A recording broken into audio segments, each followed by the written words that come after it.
Pois é.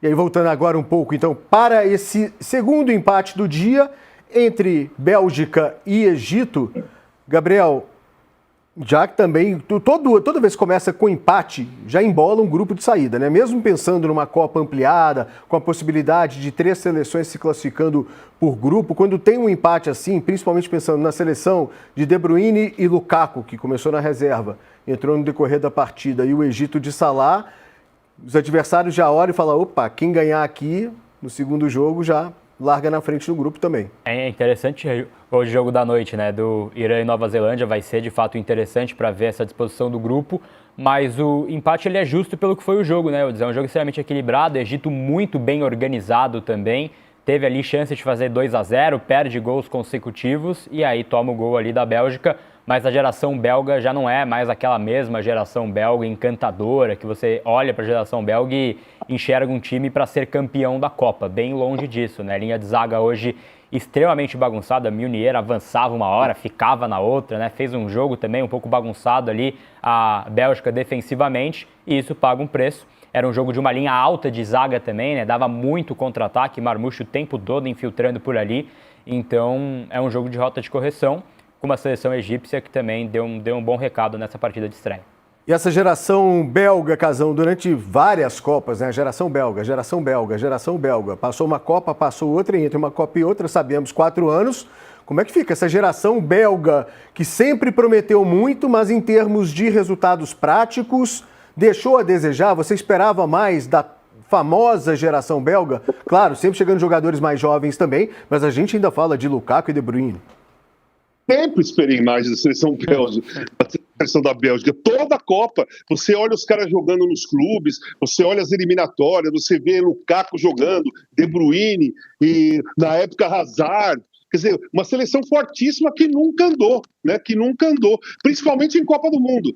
Apesar que 18 chegou até a semifinal, mas não acontece nada, né? E como é um país muito pequeno, as gerações elas se acabam muito rápido e depois tem que ter uma renovação. Eu sei que o futebol belga faz um trabalho para tentar renovar, para não ficar tempos fora de Copa do Mundo. A Holanda e a Bélgica são 2 seleções que acontecia muito isso no passado.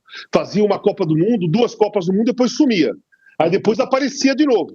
E a Bélgica também é desse jeito, só que depois que surgiu essa geração, eles começaram a fazer um trabalho por todo o país em busca de jogadores para renovar, para selecionar jogadores. Só que é um país pequeno.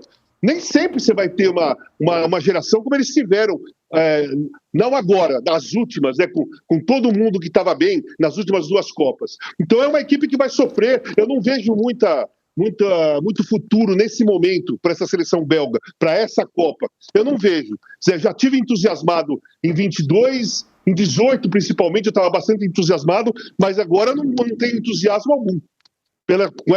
Com essa mescla agora, né, essa transição, é uma transição de geração que não me entusiasma. Uma seleção que ainda depende, a gente viu no jogo de hoje, né, Gabriel? Uma bola na trave do De Bruyne. Ainda depende. E o gol contra, mas dada a infiltração do Lukaku entre 2 zagueiros, então a imposição física dele, ele aparece na frente do zagueiro que vinha por trás para fazer a cobertura e passa por ele, mas bate no zagueiro. Se não tivesse a presença dele ali, evidentemente ficaria uma situação mais tranquila para a defesa do Egito, o que não aconteceu. Para você também, essa geração belga decepcionou, entregou muito menos do que se esperava? Acho que no auge falhou bastante a geração belga, né? Então agora é uma consequência disso. Tem agora o Jeremy Doku, né, que perdeu um gol hoje que não pode também, na pequena área ali, né?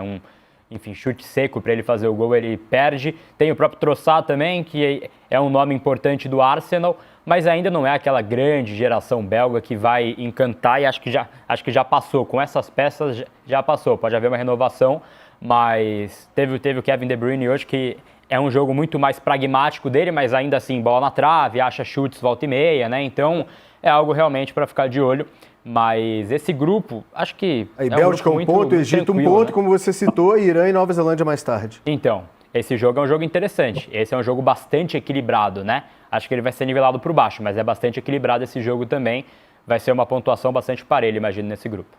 Daqui a pouco a gente fala mais, então, sobre Bélgica e Egito e também sobre aquilo que o Gabriel citou no começo, né? Tem polêmica de arbitragem, Ramon abate Abel, mas daqui a pouco a gente fala mais sobre isso. A gente está falando da geração belga, Casão, mas tem também a geração brasileira, né? Muito se fala da geração 92, e tem jogadores que nasceram ali em anos próximos, ou no ano anterior, ou em 93, mas a gente tem Casemiro, Neymar, por exemplo, Danilo, que é Casemiro e Neymar nascidos inclusive em fevereiro ali de 92 mesmo, mas você tem Danilo, você tem Alexandro, você tem o próprio Alisson.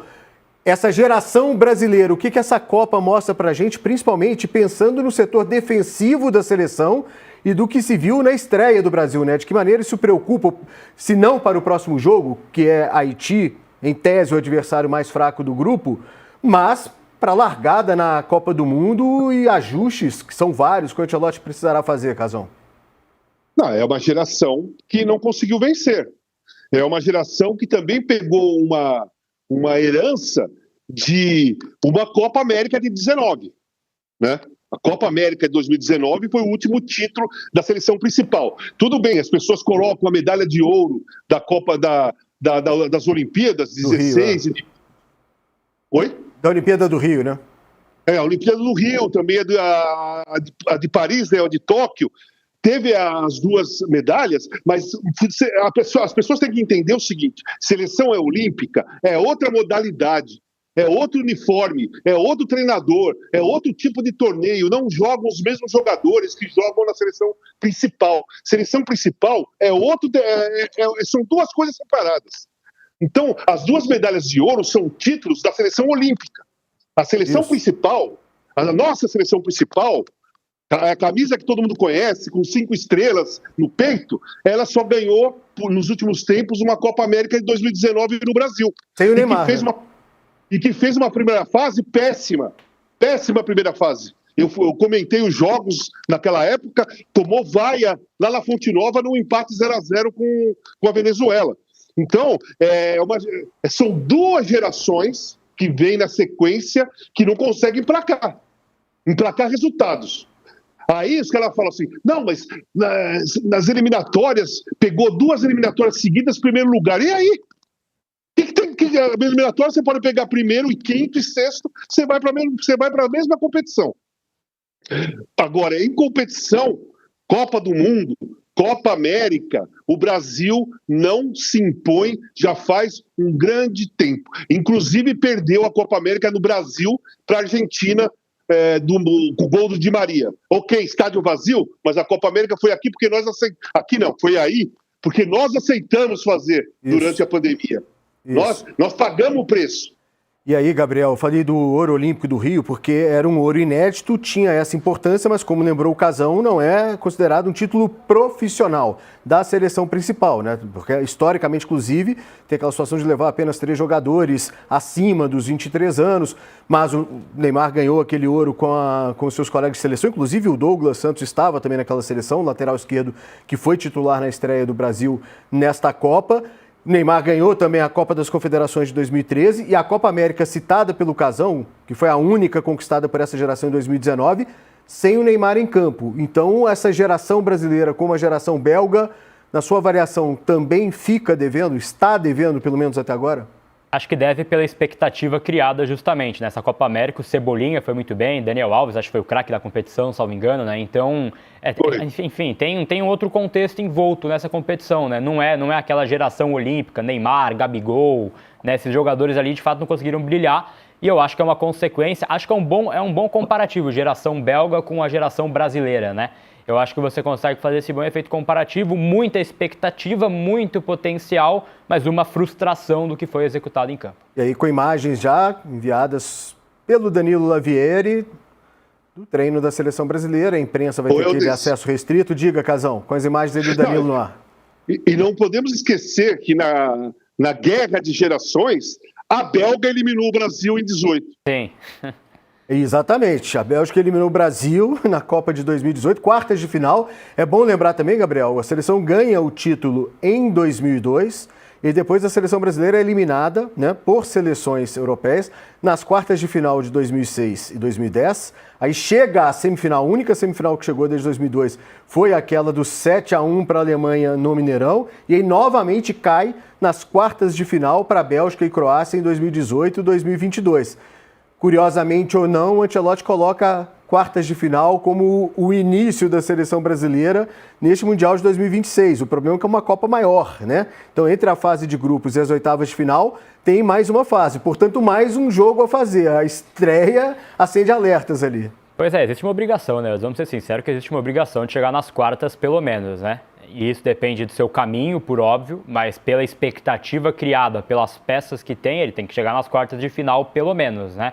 Foi muito frustrante a Copa de 18, 22 também, gera uma frustração muito grande, mas acho que é fruto dessa expectativa criada em cima de um time, né? Em cima de um efeito coletivo nunca muito bem executado, né? Então, isso vira uma consequência, e esse embate lembrou muito bem o próprio Casão, né? Dessa geração belga contra a geração brasileira. É um jogo parelho, equilibrado, entra Renato Augusto, faz o gol, quase empata, mas é um bom efeito comparativo também. Casão, em relação à estreia da seleção brasileira, são vários pontos de atenção, né? Tem o sistema defensivo, os jogadores que tomaram cartão amarelo, mas que não vinham bem, talvez até os dois piores em campo, coincidentemente ou não, eram os amarelados ali, Ibanhas e Casemiro, né? Com meio campo, com um jogador a mais, como se pediu, que era o Paquetá, mas ainda com muito espaço. Vídeo que acontece no próprio gol, inclusive, de Marrocos, a partir de um domínio do Paquetá mal feito, a recuperação de bola por parte de Marrocos, e uma bola que atravessa o meio-campo da seleção brasileira, lançada entre os dois zagueiros, com o Alisson tendo saído do gol e tomando gol por cobertura. Mas, diante de tudo que você viu, o que mais te preocupa? Porque são muitas essas preocupações, né? Não, então, tirando especificamente jogador, eu vou no esquema que você falou. Um jogador a mais no meio-campo, aquilo que nós pedimos, e mesmo assim tinha espaço. Mas é um jogador a mais que joga pelo lado e fecha o meio. A seleção brasileira precisa ter um jogador a mais no meio-campo mesmo. 3 caras ali no meio mesmo, sabe? O Paquetá jogou pelo lado direito, abria, tanto que a bola que ele perdeu, que saiu o gol do Brasil, ele perdeu na linha, em cima da linha lateral. Do lado direito, do lado esquerdo do ataque de Marrocos, ele perdeu a bola ali. Quando a bola foi para o meio, não tinha ninguém no meio. Só tinha nem o Bruno Guimarães e nem o Casemiro. O que eu acho que a seleção tem que ter, tem que fazer, é condicionar o meio-campo mesmo. Sabe? Ter Bruno Guimarães, ter Paquetá, ter Danilo, jogadores que jogam pelo meio. Ou faz um 4-4-2, ou faz um 4-3-3, mas com 3 no meio. Não fazendo um terceiro